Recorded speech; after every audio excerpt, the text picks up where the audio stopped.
You think you've seen everything weird at Barrett-Jackson? Think again, because we've got cars that can drive into a lake to hearses tied to conspiracy theories, and even the real-deal Batmobile. Today's list goes beyond your run-of-the-mill collector rides. These are the cars that leave the crowd scratching their heads and reaching for their cameras. Buckle up, because we're diving into part 4 of the 10 strangest cars ever sold at Barrett-Jackson. And wait until you see what snagged the #1 spot this time. 10. 1965 to 1967 Amphar 770.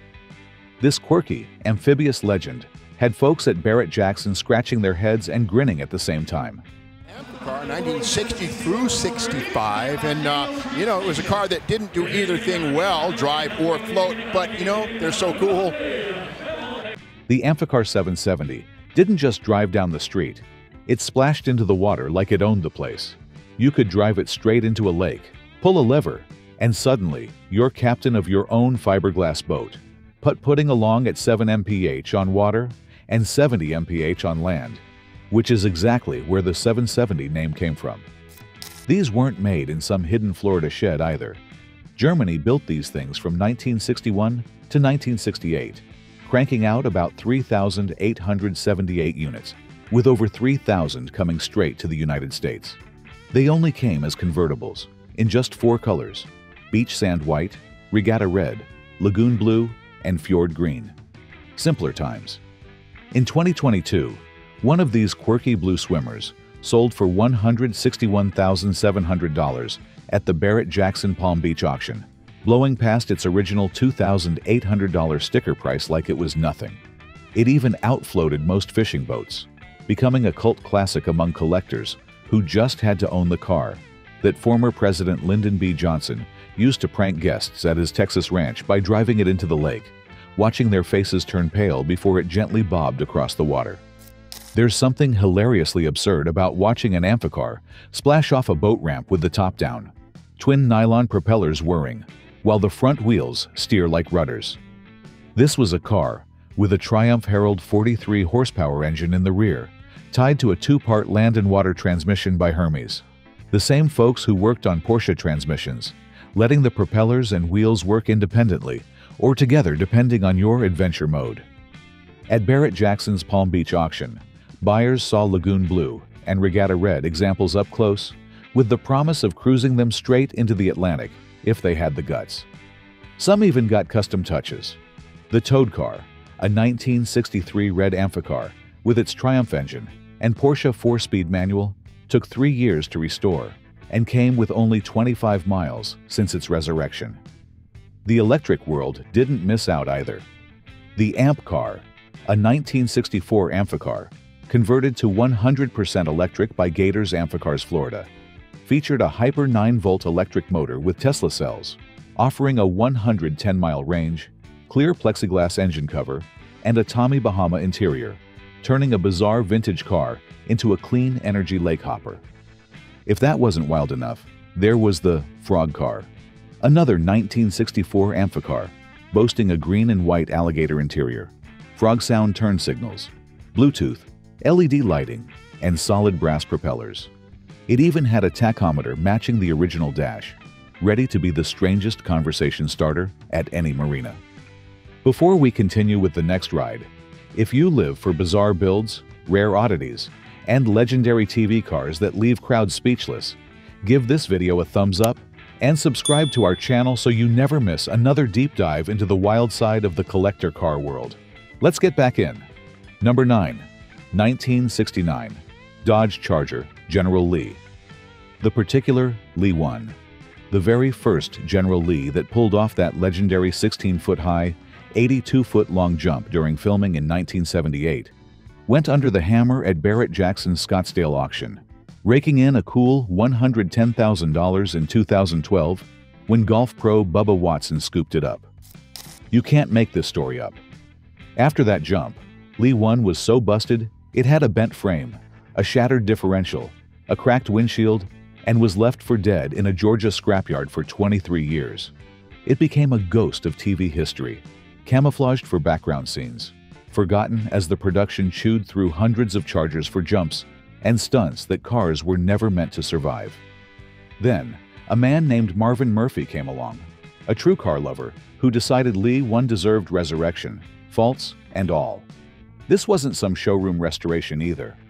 Murphy told his restorers to keep the cracked windshield, preserve overspray on the rear windows, and even match the original brushstrokes on the hand-painted Confederate flag roof. They kept concrete poured in the trunk for flight stability and preserved all the original glass, parking stickers included. The orange paint wasn't off a shelf. It was hand-mixed to match the exact hue from the show. Lee 1 even kept its chrome rocker trim, missing gas cap trim ring, and wheel well trim, which set it apart from the dozens of replicas that followed. At its grand unveiling in 2006, actor John Schneider, the original Bo Duke himself, drove Lee 1 off the trailer back to the exact spot of its legendary jump, exactly 28 years to the day since its brief moment of TV immortality. Murphy described the restoration as 16 tortured months, but the result was worth it. Lee 1 became an icon once again, featured at charity events under strict security, a reminder of the golden age of car stunts and American television. The audience and media reactions were a mix of nostalgia, awe, and pure excitement, seeing the cracked glass and battle scars of the real General Lee up close, not just another tribute or clone. It was like staring at a living piece of Americana that once soared over a patrol car while Waylon Jennings narrated in the background. While replicas and tribute builds have sold for anywhere from $55,000 to $450,000, Lee 1 remains the holy grail for any Dukes fan, a true piece of American car culture that lives between the worlds of wrecked steel and screen legend. Number 8. 1971. Halflinger 700 AP Troop Carrier. This is one of the quirkiest little military runabouts you'll ever lay eyes on, and it sold at Scottsdale in 2017 for a wallet-friendly $14,300. Now, you might be scratching your head, wondering what in the world a Halflinger is. And no, it's not a horse, though it's just about as small. Built by Steyr Daimler Puch in Austria, this tiny rig was designed to replace the old U.S. Army Jeeps left behind after World War II. Picture a miniature mountain goat with a 4-speed manual, independent suspension, front and rear portal axles, and a top speed of 45 miles per hour, perfect for buzzing around the Alps or your local off-road park if you want something truly different. This specific Halflinger had a somewhat unusual journey. It was shipped to a dealer in Houston, Texas, in December 1971, and then just sat there, like for decades. The odometer read only 1,769 miles when it finally rolled out of storage in 2015, and by the time it crossed the Barrett-Jackson block, it had barely stretched its legs. You could say it was the demo unit that no one ever wanted to demo, which only adds to its weird, barn-find charm. Finished in red with a black soft top and side curtains replaced in 2014, this Halflinger had a cargo basket, headlight guards, tubular bumpers, and that no-nonsense utilitarian styling that only military rigs can pull off. Its unique look included larger headlights and raised rests for the folding windshield, making it look like a Lego off-roader on steroids. The audience got a kick out of this one when it rumbled across the block with its air-cooled rear-mounted flat twin engine, which had been rebuilt with Volkswagen pistons and cylinders to bump it up to 693 cubic centimeters. Yeah, that's less than your average Harley, but it will climb a tree if you ask it to. It had a Pertronix electronic ignition kit and an electric fuel pump, though the seller noted it left a few oil drops behind as a reminder of its Austrian heritage. Inside, it featured 4 individual seats in black vinyl, a polyplanar amplifier with a 3.5mm auxiliary input, and even a subwoofer. Imagine blasting classic rock while trundling down a dirt road at 40 miles per hour in your tiny troop carrier. The odometer had only ticked up to around 8,300 miles, with 3,600 of those under its last owner, making it practically brand new in Halflinger years.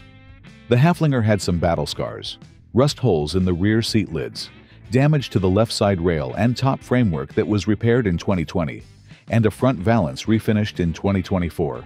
But all of that just added to its quirky, utilitarian vibe. Number 7. 1969 two-man sonar submarine. We bet you saw a piece of aquatic absurdity. This 1969 two-man sonar submarine sold at Barrett-Jackson Scottsdale in 2012 for $58,300. Painted in a cheery yellow that would make even Ringo smile, this yellow submarine came with one unexpected bonus that had the entire crowd buzzing: a guitar signed by Sir Paul McCartney himself, complete with a certificate of authenticity. Yes, you got a submarine and a piece of Beatles history in one package deal. Now, don't get too excited about deep-sea adventures, because this sub was retired from service and is no longer seaworthy. You won't be diving into the Mariana Trench with it, but you can sit inside, hum Blue Jay Way, and imagine you're drifting under the waves while your neighbors stare in confusion from their docks. Originally titled as a 1969 Echo II/Submarine, this little submarine had undergone a recent cosmetic restoration before heading to auction, looking fresh for its second act as the world's strangest man cave, or the ultimate conversation piece for your seafood restaurant or lake house. At the auction, people were climbing in to take photos and soaking in the novelty of owning a genuine two-man sonar sub, even if its sonar days were long gone. It's the kind of purchase that screams, "I'm that guy," in the best way possible. If you can't own a Beatles record label, you can at least own a Beatles-themed submarine. While its engines were silent, it was a perfect backdrop for a weekend event, or even a promo piece for a sub-sandwich shop looking to go viral. People in the crowd were snapping photos, laughing, and plotting how to tow it home on a trailer for the next local parade. This submarine was a piece of marine history wrapped in pop culture nostalgia. It may not take you underwater, but it'll take you straight into the pages of weird collector lore. And honestly, who wouldn't want to say they own a yellow submarine, especially one tied to a Beatle? 6. Sopranos Cadillac, 1993 Cadillac DeVille. This isn't just any Cadillac you'd see parked outside a Jersey Strip mall. This is the actual car used in several episodes, including the brutal moment when Silvio Dante, played by Stevie Van Zandt, catches a hail of bullets in the second-to-last episode. Auctioned off at Barrett-Jackson Scottsdale 2024, this silver DeVille was let go with no reserve and hammered down for just $14,300.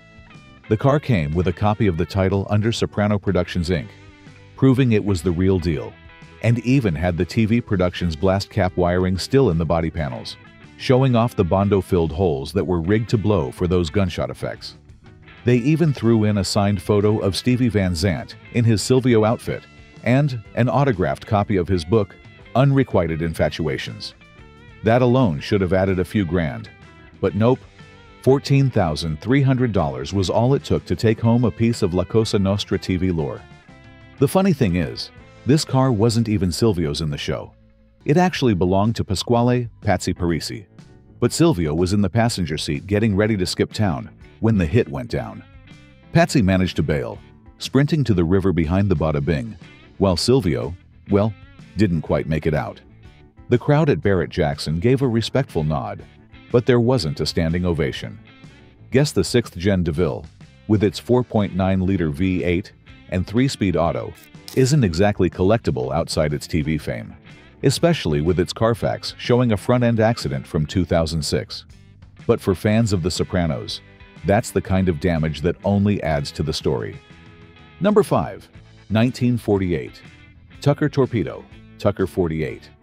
The 1948 Tucker Torpedo was Preston Tucker's moonshot, a post-war promise that Americans could drive something futuristic.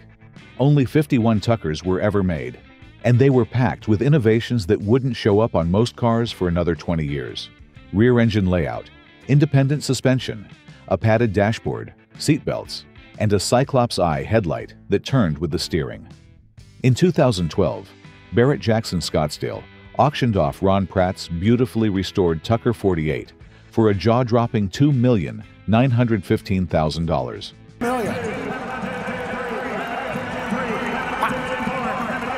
Now the crowds get a record at the time that had folks in the room holding their breath as the price climbed higher. The deep blue paint, the gray interior, and the iconic third headlight had collectors whispering about its condition and provenance. Folks who grew up hearing about the Tucker, the man and his dream movie, or seeing it on Jay Leno's garage, were watching history repeat itself as this car reasserted its place as one of America's rarest, strangest, and most advanced vehicles of the late 1940s. Tucker's story is pure Americana. Preston Tucker wanted to build the safest, most advanced car in the world, and for a while, it looked like he might just pull it off. His prototype engine was supposed to put out 200 horsepower from a 589 cubic inch flat six, but funding dried up, so they pivoted to using a modified air-cooled Motors helicopter engine, which still made a solid 166 horsepower. This particular Tucker, chassis number 1043, was restored to exacting standards, right down to the Tucker-matic transmission that was light years ahead of its time. It became one of only 47 surviving Tuckers out of the original 51. That rarity, plus its advanced features, is what made collectors go wild when it hit the stage at Barrett-Jackson. Number 4. 2018 Car Panther. Rolling across the auction block in Palm Beach back in 2023, this beast sold for a cool $110,000, which might sound like a lot until you realize this machine can blast across the highway at 80 miles per hour, then slip into a lake and tear it up at 45 miles per hour like it's nothing. The Car Panther is what happens when someone says, "What if a Jeep could swim?" and then actually builds it. It's powered by a 3.7-liter Honda V6 with VTEC, spitting out 305 horsepower, and this isn't some golf cart-level amphibious wannabe. The Panther can hit 0 to 60 in just 4.5 seconds on land, which is absurd for something that can immediately become a boat. A 4-speed manual on land, jet drive on the water, a simple button switches it in under 15 seconds, and the wheels retract hydraulically like you're in your own personal Bond movie. It's also fitted with a Bluetooth Fusion stereo, because you'll definitely want to blast Skynerd while skipping wakes. This specific Car Panther featured a custom Ocellus teal paint, pulled from the Aston Martin palette, paired with cream leather and a black vinyl dash. It was upgraded by ProDrive to meet UK road regulations before crossing back over, featuring new brakes, a retrimmed interior, extra cooling, and even a custom stainless steel marine exhaust system. The Car Panther is one of those have-to-see-it-to-believe-it machines. It's perfect for a guy who wants to hit the lake without a trailer, drop in, and then fish, or drag a tube before driving to dinner, without ever leaving the driver's seat. It's one of the wildest toys for big boys that's ever crossed Barrett-Jackson, and the crowd reaction was the same across the board. Jaw-dropping grins and shaky phone videos as it rumbled past. Number 3. 1966 Pontiac GTO Monkeymobile. Now, coming in at number 3, we have the original number 1 Monkeymobile, sold in Scottsdale back in 2008 for a staggering $396,000. This was the original car featured in the Monkeys TV series, back when Davy Jones and the gang were making every teenage girl in America scream. It was designed by Dean Jeffries and later recustomized by the legendary George Barris, the king of Hollywood customs. Built off a 1966 Pontiac GTO convertible, this Monkeymobile had it all: two-piece windshield, drag parachute out back, exaggerated front fenders, a T-bucket style top, and those unforgettable side graphics in gold leaf that read, "The Monkeys." The supercharger sticking out of the hood? Totally fake. But it looked cool as the band rolled down Sunset Boulevard. This car was so much more than a TV prop. It showed up for the Monkeys' final appearance at the Greek Theater in Los Angeles, and even when the band got the key to the city from Johnny Grant.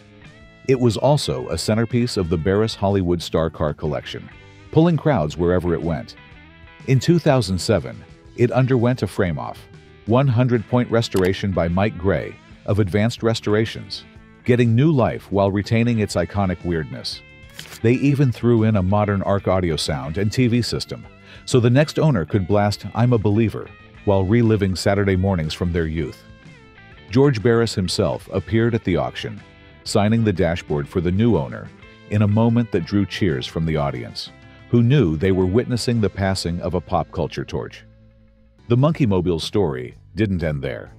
Fast forward to 2025, and a recreation of the Monkeymobile rolled across the Barrett-Jackson block again, this time selling for $88,000. This one started as a real 1966 Pontiac GTO and was built to museum-level quality to match the original, complete with a Pontiac V8 and automatic transmission, decked out in its TV costume. What made this recreation special? It had the autographs of Peter Tork, Mickey Dolenz, and Davy Jones right on the car. Fans who missed their chance at the original saw this as their second shot at owning a piece of music and television history. Number 2. 1963 Pontiac Bonavville JFK Ambulance. Now picture a gray 1963 Pontiac Bonavville ambulance rolling across the stage, wrapped in whispers of tragedy, politics, and a haze of doubt. This was the very ambulance rumored to have carried President John F. Kennedy's flag-draped casket from Air Force One to Bethesda Naval Hospital on that dark November day. At the auction, folks in the crowd had their phones up, jaws dropped, some shaking their heads in disbelief, because it wasn't just a car, it was a piece of history. Or was it? The story behind this ambulance sounds like a Cold War thriller. Only 15 of these Bonavvilles were converted by Superior Coach for the Navy, and this one carried a Navy data plate showing it was assigned to Bethesda Naval Hospital.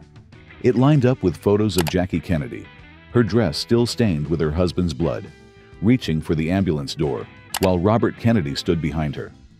Sounds legit, right? Not so fast. Some automotive historians claim the real ambulance was crushed in 1986 at the Kennedy family's request to prevent exactly what happened at Barrett-Jackson, turning a national tragedy into collectible commerce. Others argued there were two Bonavvilles that night, one as a decoy and one that actually transported JFK's body, adding a layer of intrigue that kept people buzzing in Scottsdale. The auction house, for its part, tried to walk the tightrope. They said they couldn't prove it was the real deal, but nobody could prove it wasn't either. Classic Barrett-Jackson move. We'll let the world decide. Despite the swirling rumors, Addison Brown of Paradise Valley, Arizona, walked away with the keys, telling reporters, if they couldn't find a flaw, nobody will. She planned to see if the Smithsonian would take it, believing the ambulance deserved a place where people could see it and experience it. Whether you think this Bonavville is a ghost chaser or a legitimate piece of history, there's no denying it was one of the strangest, most controversial sales ever to hit the Barrett-Jackson block at Scottsdale, 2017. The gavel came down at $132,000, far below the million-dollar estimates some had thrown around, but enough to secure its spot in the Strangest Cars Club. Number 1. Lincoln Futura, original 1966 Batmobile. The original 1966 Batmobile is the crown jewel of car pop culture, born from a 1955 Lincoln Futura concept car and transformed by the legendary George Barris into the ride that made ring in our ears forever. This Batmobile didn't just look cool with its black paint, red striping, and bat logos on the doors. It had gadgets that made James Bond look like an amateur: nose-mounted aluminum cable cutters, a bat ray projector, detectoscope, bat eye switch, police band cut-in, and an emergency bat turn lever that popped dual 10-foot parachutes for those 180-degree crime-fighting spins. Barris bought the Lincoln Futura from Ford for $1. Imagine that, $1.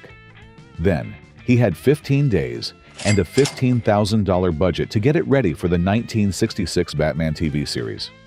That rush job turned into one of the most iconic cars in history, a car that's been seen in parades, car shows, and Christopher Nolan's Dark Knight Rises Batmobile documentary.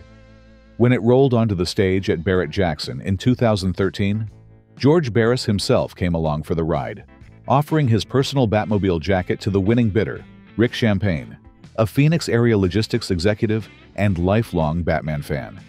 Champagne was beaming, saying it would sit in his living room. Forget the garage.